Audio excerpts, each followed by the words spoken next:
Gentlemen, start your egos. It's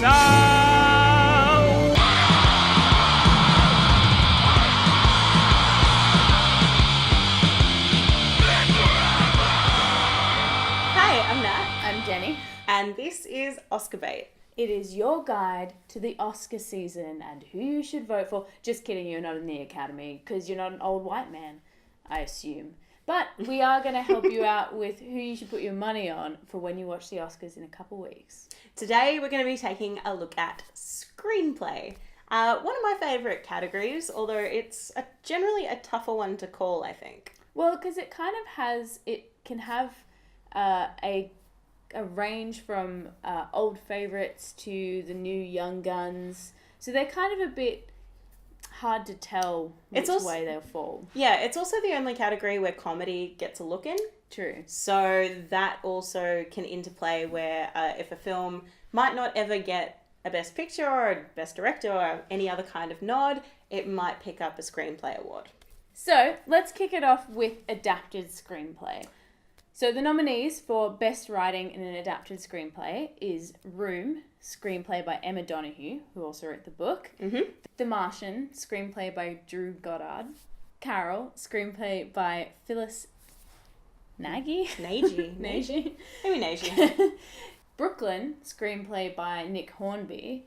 And finally, The Big Short, screenplay by Adam McKay and Charles Randolph. So, to be honest, I've only read one of these books. As have I, and it's the same one. Room, because I lent it to you. Yeah.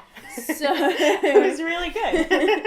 So it's sort of a bit hard to judge it in terms of an adapted screenplay. So we're going to kind of focus on how it comes across as a screenplay. Yeah. And I do have a lot of very strong views about what makes a good adaptation in a film. Because what a lot of filmmakers and fans, I think, don't realise is that a movie is a different medium to a book. Room is a great example of that, actually, because the book is written all from the boy's perspective in his first person. Yeah. Whereas the movie, you can't really, it's a bit too hard to do that because you can't go inside the brain and just do peep show. There's a whole television series about that. It's interesting. Yeah, it leaves Room with a bit of a much colder feeling than the book gives you. Yeah. Because the book is so full of extra detail that is not relevant to the story, obviously, so it doesn't appear in the film, but it's all about giving colour to this kid's perspective. That's what's so, I think, really poetic about the book. I read an interview with Emma Donoghue, and she was talking about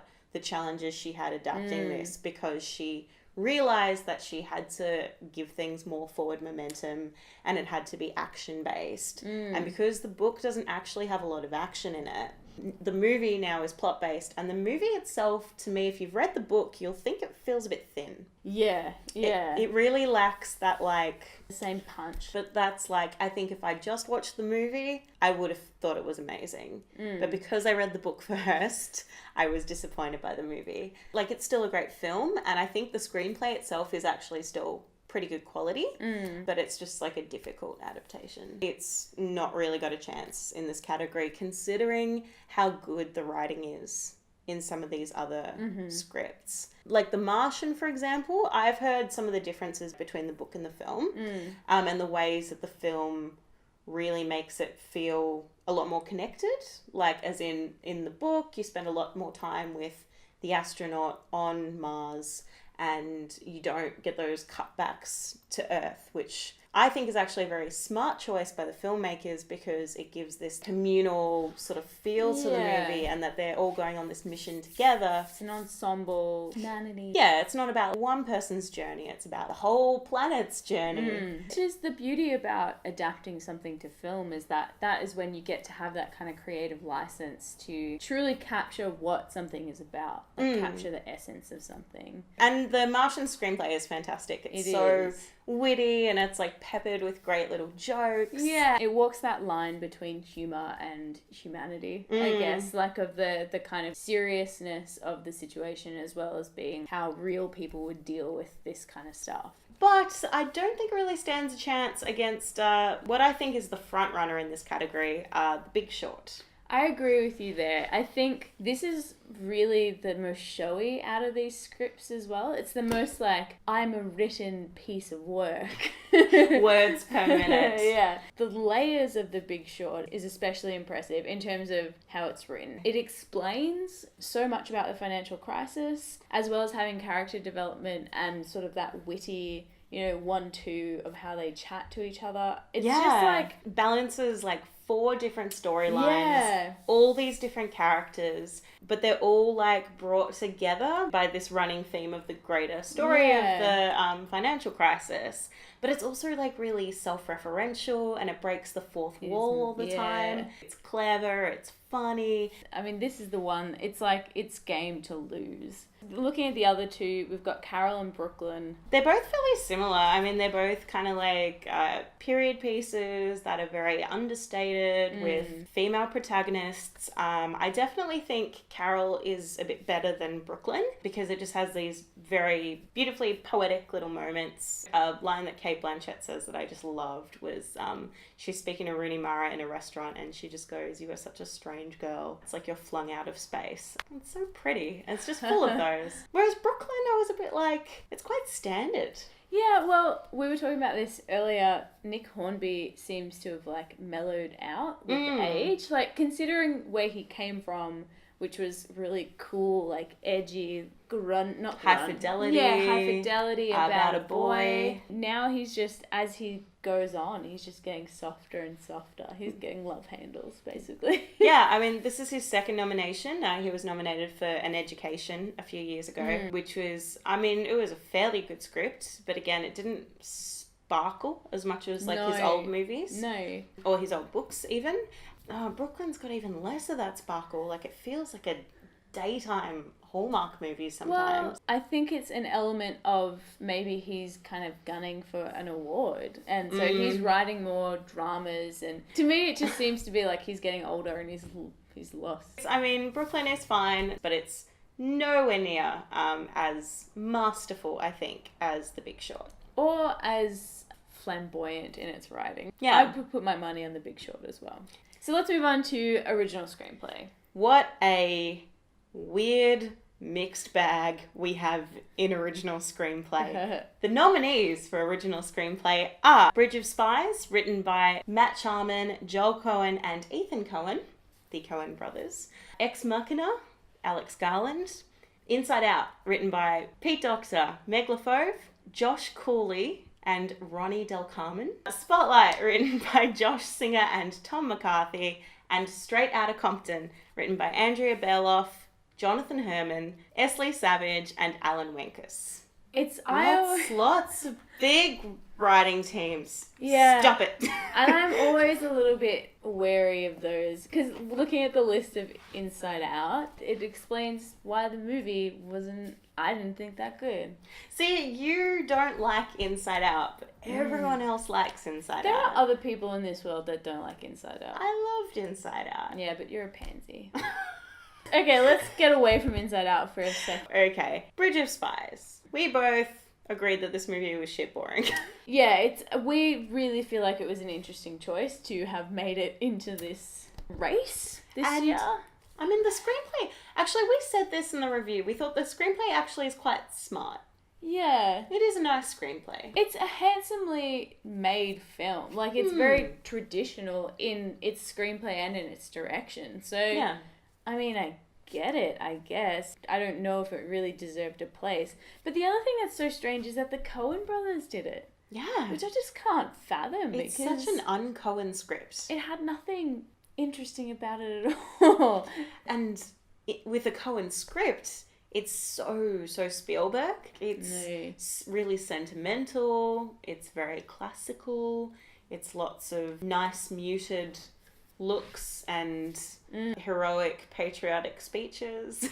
It's not very Coen brothers at all, actually. But all those other things you listed do sound very Academy. Yes. So I guess that's how maybe it got here. In comparison, Ex Machina.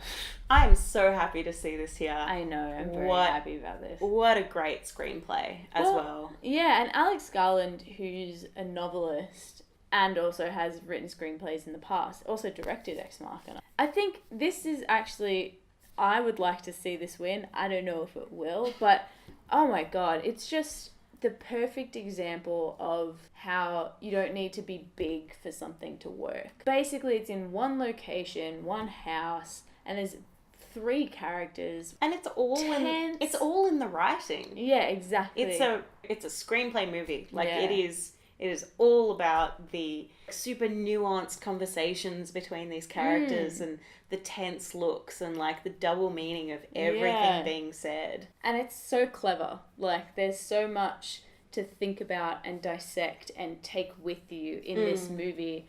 Beyond just the watching of the movie, you can think about it for weeks. It gets under your skin. I think the achievement in this is the way that it carries tension and the way that you just have no idea where it's going either. Out of these 5 nominees, I think this one is the only original screenplay that really shows the power of filmmaking, or like the power of what filmmaking could be. Like, the rest of them are great in their own respects, but this kind of like takes a step forward, I think, whereas the other ones are still kind of playing in the sandbox that we've already set up. I would love to see it rise above, but I don't know if it will. Because, to be honest, I think Spotlight has a real good chance in this category. I think so too. I think Spotlight, if Spotlight takes this category, it will likely also take Best Picture.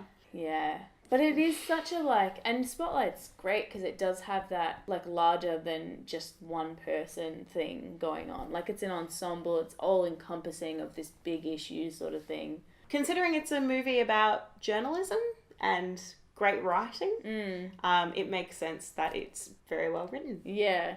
And it also, it's not off-putting in its drama as well. Like, there's never any of those like really like overblown, like this is the worst thing, like, and they're talking about very serious, very horrible, real things that happened, but they're human. It feels very real. Yeah, it's very real. And even the sense of timing in Spotlight, the way that it is paced, it feels long, but not in like an arduous way. Yeah. And I think that's a very strong aspect of the script, because you get the feeling of how long it took these people to get through this issue. And also it just captures that feeling of, I mean, having worked in a newsroom and have chased stories, it's like hacking away at a dam and it takes forever and no one will talk to you, and then you get that one sort of perfect lead and the floodgates like open. Yeah. And then it just, the story comes rushing through. And you really felt that in the pace of the script as well. It's kind of like The Big Short in the sense that it's ordinary people grappling with the discovery of a much larger corruption, a much larger systemic problem. And they have crises of faith. Whereas, I mean, in The Big Short, it's the finance game that they all worship that's broken. In this, it's the actual worship. I have to admit, though, I haven't seen Straight Outta Compton. Neither have I. So I can't comment. Is that really bad? The 2 movies that we haven't seen are the black movies that everyone's annoyed got snubbed and we didn't see them. But to be fair, I really wanted to see Straight Outta Compton, especially I love hip hop. So I wanted to see it, but I've had one of the busiest times of my life. And so it came out at just the worst time for me. Yeah, I couldn't get around to seeing it either, so I can't speak on Straight Outta Compton. I love seeing it here though. But I think there's definitely a much bigger contender in Spotlight. Yeah, for sure. And I'd love to see Ex Machina get up, but I think it's Spotlight for sure. I think it ticks more of the boxes. And Inside Out is over sentimental. Pixar movies like often get nods, but they don't really get wins. No. It's really great to see Pixar movies get nods compared to other, well. Hey, you like Ratatouille, and that was nominated for Best Screenplay. I love Ratatouille. I really liked Inside Out because I think that the script was very deft at explaining the concept and setting it up. I think it was I think also it was a movie that's very valuable in some ways, but I think it's valuable to a very short age range to me. And as an adult, I really liked it. Yeah, that's fine. I just, I thought it had value. Not to me, it doesn't have value. Okay, Jenny really hates it. I don't hate it. I just... click here for an episode in the future where I talk about my problems with Pixar. How about that? She's like stabbing my inner child. I won't slowly. get into it now. So yeah, I think it's going to be Spotlight for sure. But like you said, I think Ex Machina might give it a run for its money. I would be hopeful, but I'm also not sure enough people would have seen it. No, and I think you're right there. I think that it's a little bit too indie, which this is the place where indie movies can get a bit of recognition. So yeah, this is the place where something like Ex Machina could get an award, but I think Spotlight's kind of a bit of a juggernaut. I agree. If you agree also, leave us a comment below and let us know what you think. Maybe we're totally wrong. Yes. Maybe Jenny is really wrong about Inside Out. Well, you know, we were quite wrong about Bridge of Spies, so... Apparently we were. Let us know, give us a like and a subscribe, and we'll catch you next time. I'm talking to you. Or, I did kill that squirrel. You ate that squirrel right up. Made that back.